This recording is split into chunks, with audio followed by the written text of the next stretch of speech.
of taste po. Kamay mo na lang. Yan. Ito, asukal. Tsaka ito, asin. Ito, toyo. Ito,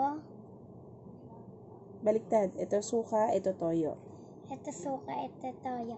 Okay, so tikman mo na yung asin. Kamayin mo na lang. Asukal yan. Anong lasa? Maalat. Sense of taste. Tikman natin yung Asin. asin, tas asukal, tas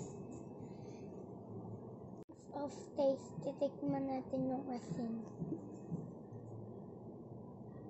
Maalat. Alat. At next, asukal.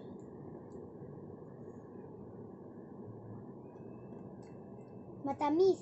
Tamis. Ito. Next, Next, yung suka. suka. Kunti lang, anak.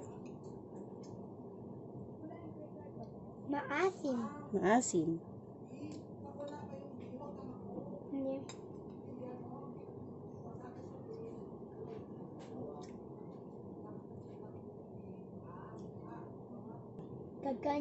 Kagaya nito ng asin.